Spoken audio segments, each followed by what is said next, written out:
Hello, I'm Chris with LeBlond Limited. Today we're going to do a video on how to take out a spindle on a RKL-1960 variable speed lathe. A couple things to help get it started.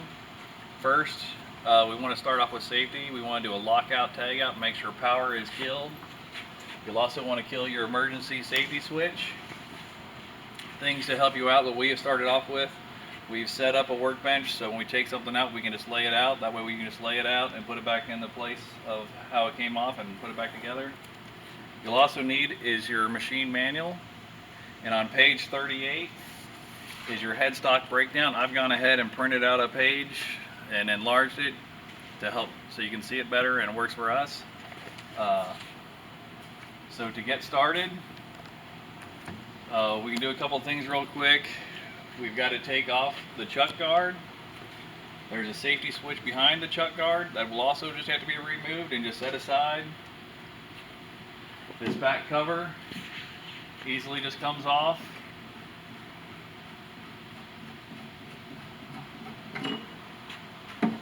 And set aside. And this control panel with a screw on the side will be lifted off as well. And then we'll take off our headstock cover. Okay, we've gone ahead and removed all that stuff, the covers, pulled this back. Now we've got the spindle exposed. We'll come back here and look at the spindle, and on the very back end, you will notice that there's a punch mark.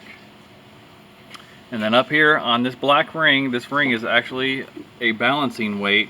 You'll see another mark up on top of that. Those are very key points to look at and look for. So when you put this back together, you line up that punch mark with this punch mark so it puts the spindle back into balance. So we'll go ahead and remove that with a number 4 Allen screw. There's only one screw in there. We'll also go ahead and remove the encoder reader for your digital readout that tells you your speed. We'll go ahead and remove that and lay it off to the side.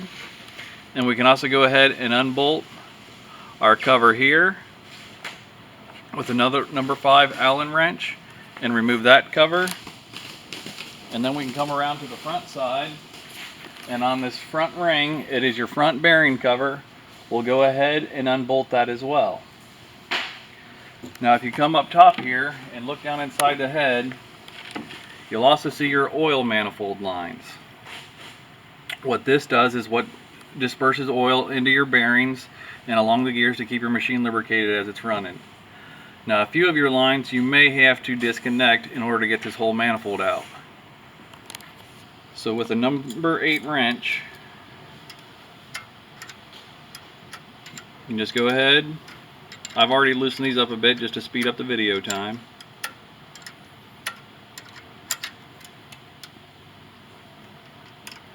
Having that out, and with a small pair of pliers, you may even have to bend some of these, the tips of them, to get them to come out. So I'll go ahead and remove these other 2 lines and then remove this whole manifold itself. Now to take the manifold out and disconnecting it, it's much easier to disconnect it right here at this fitting instead of taking it all, this whole hose and stuff out. It's easier to disconnect it here at this fitting for lifting that out. Okay, so you can see here we've already gone ahead, we've got this back cover off, and you can take precautions, be easy, because there is a gasket on the back of here. If you keep it all intact, then you can still reuse it.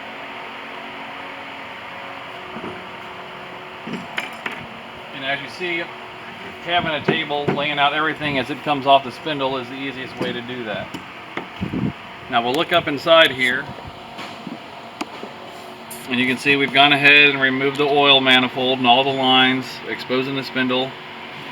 So what will have to happen next, and it can be a little bit tricky, is over here on this side is a large snap ring. So you have to use a large pair of snap ring pliers with a 90-degree angle to get in here to get this off. And it can be tricky, it can take some time to get off, and it helps to have an extra set of hands if you do. And then after you get that spread out and slid back, you have your spindle nut here, and that has 3 set screws. You can see as I spin around the 3 set screws. holding that on, you want to loosen those all up first. And the best way to get that off, we recommend, is a spanner wrench. You can hook the wrench on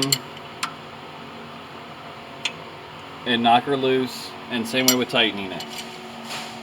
Now if you aren't lucky enough to have a spanner wrench and you can't get a hold of one,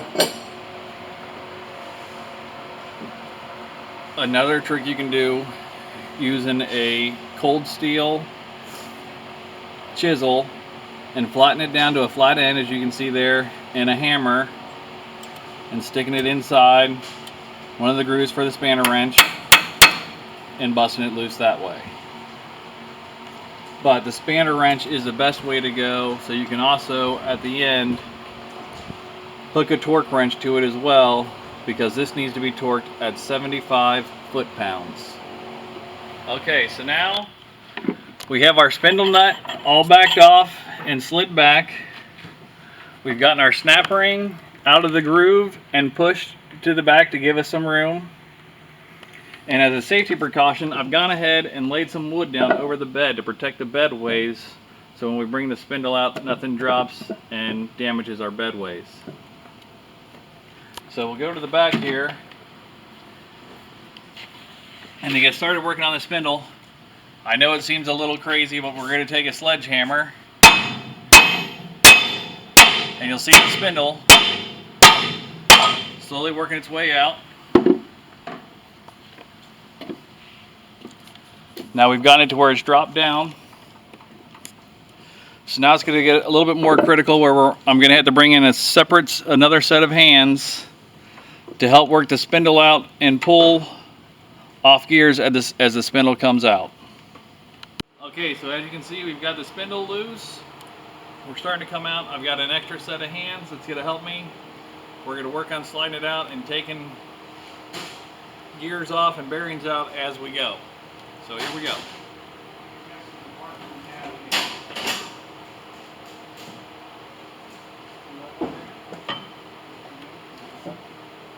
Might have to hit it.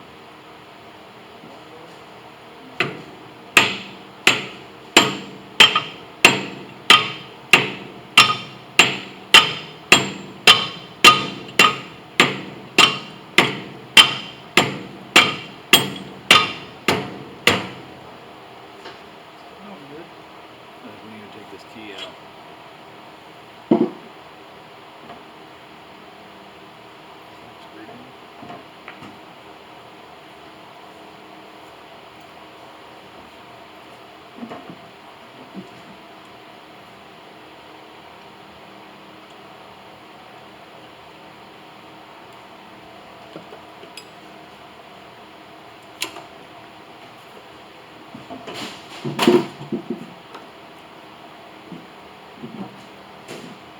Yep, still doing good.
You can just set that down inside for now.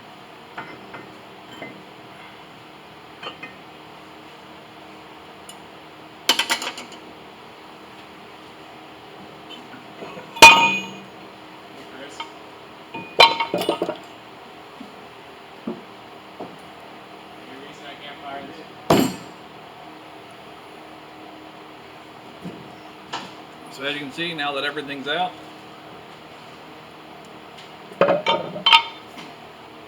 we can take the spindle shaft over. lay it on the workbench, and we'll work on this bearing, getting it off.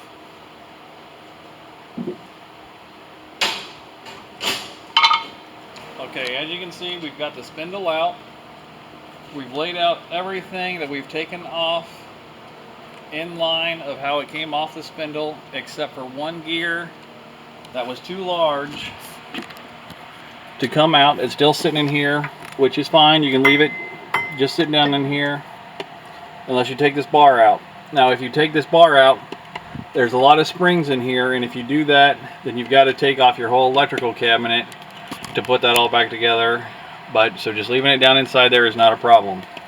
So what you would want to do, you can see these lips formed here on each side, and these are your outer races from your spindle bearings, and you can use your hammer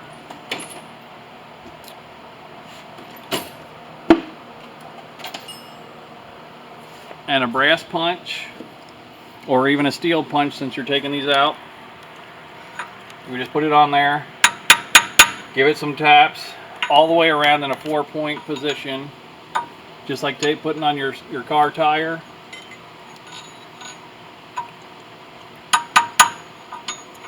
Then go to the top until you get those races out, and then you would go ahead and tap your new ones in. Now back over here with the spindle, you've got your bearing still attached up here, being held on here. You'd want to take this keyway out. Now these keyways can be fitted to sit inside this hole. So a good rule of thumb, I've already taken a Sharpie and marked where I would take that out. You can take an M6 screw, screw that in there, and use a slide hammer, or just tap it out a pair of pliers, get a good grip, and pull that out. Then what we typically do is we would lay a board down on the ground, take the spindle, stand it up, and then punch it down. And until that bearing gets past that lip, and it would slide right off.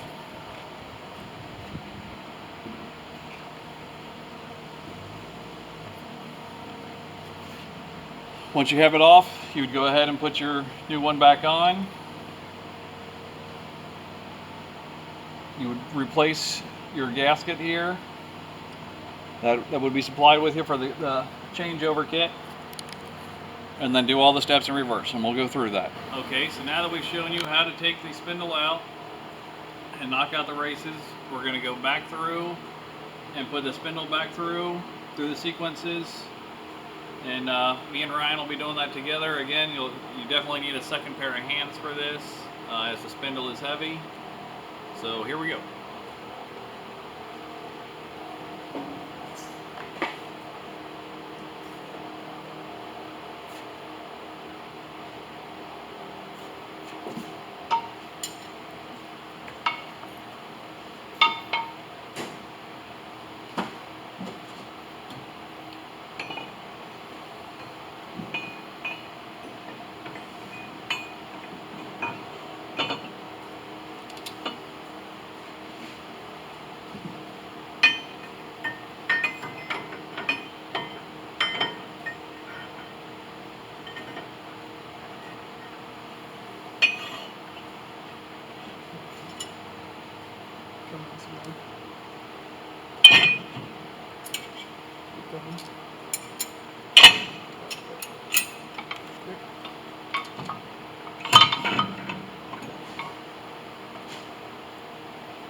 Okay, so now we've got the spindle pretty much mostly the way in. We're working on getting this key locked back down in and lined up with this gear. And then once we get that in and the key lined up with the gear and we get it in, we can start locking down our spindle nut and also that really large snap ring to lock everything down in place.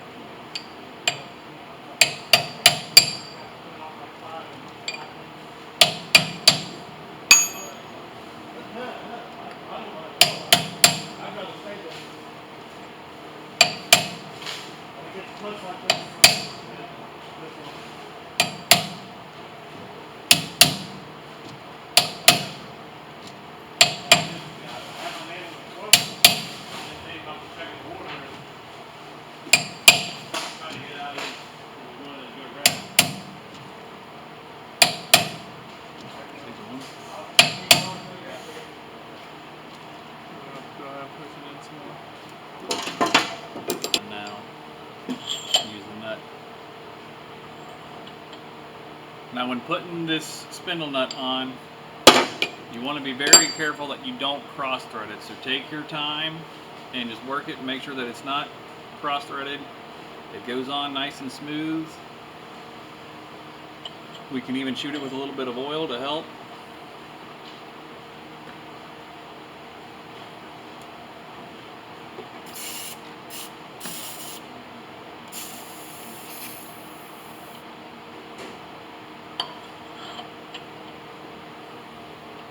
Okay, so now we've got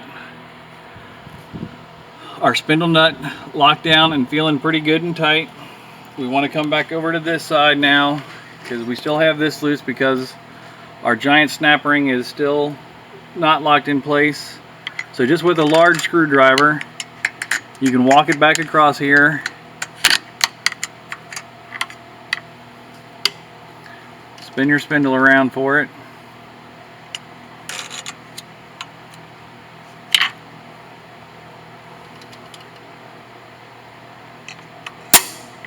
Bring her in and lock it into place.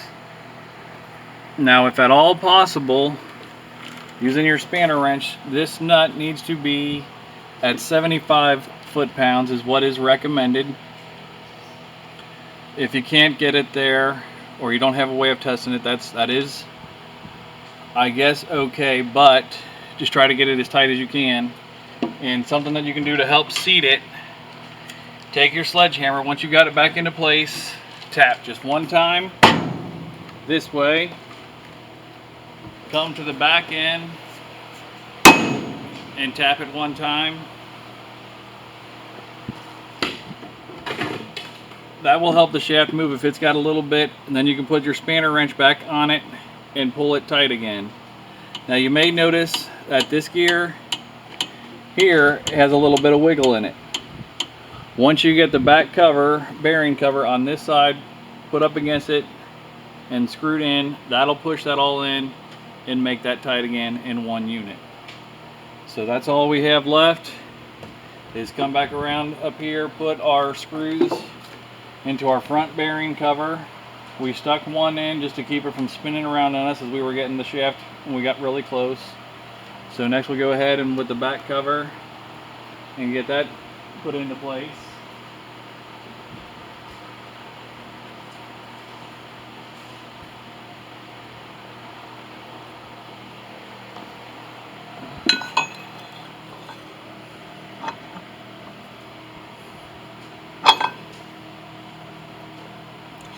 Take caution not to get your hydraulic hose hung up in it.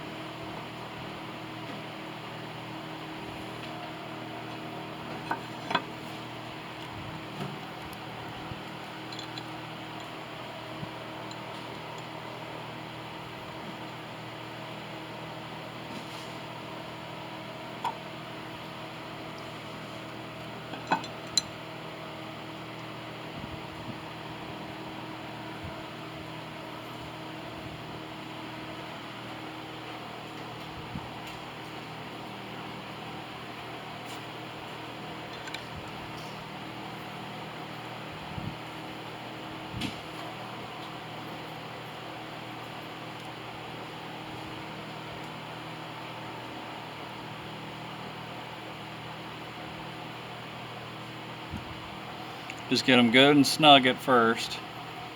That way they're all kind of pulling the same way as not to damage the gasket. And then once you got it snug, then go back around. Give them a good, nice,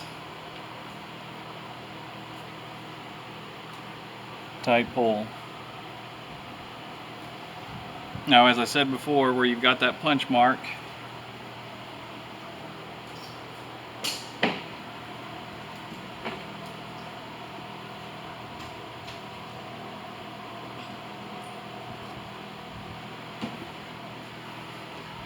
and putting the weight back on, you want to look for the punch mark on the top too. And you see this down here on the bottom. Put it right up here, up at top.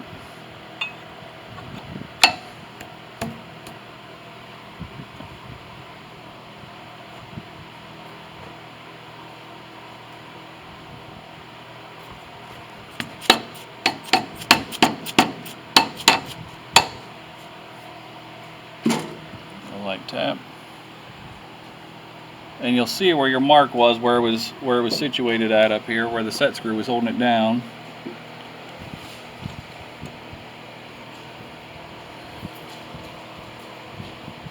So that's a good rule of thumb.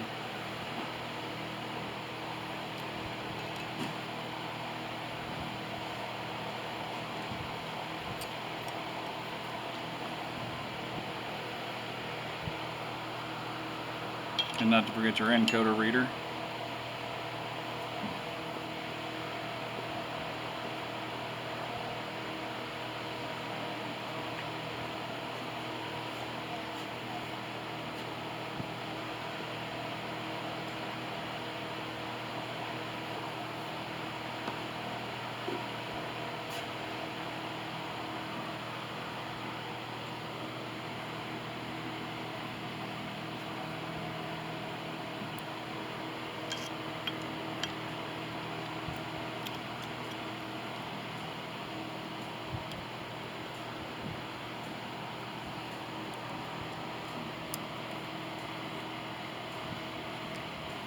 Keeping it loose.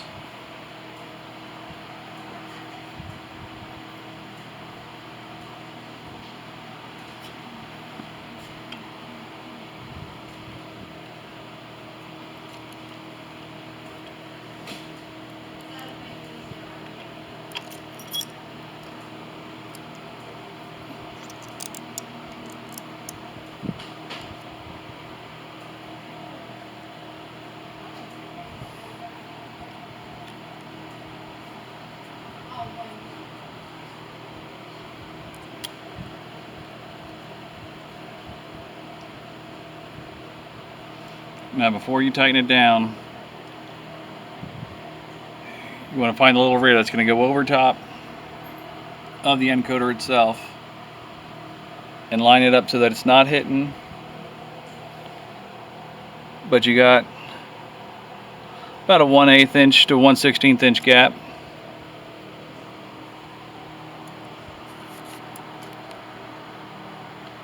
We can always go back and readjust it when we fire it up and make sure that it's reading correctly.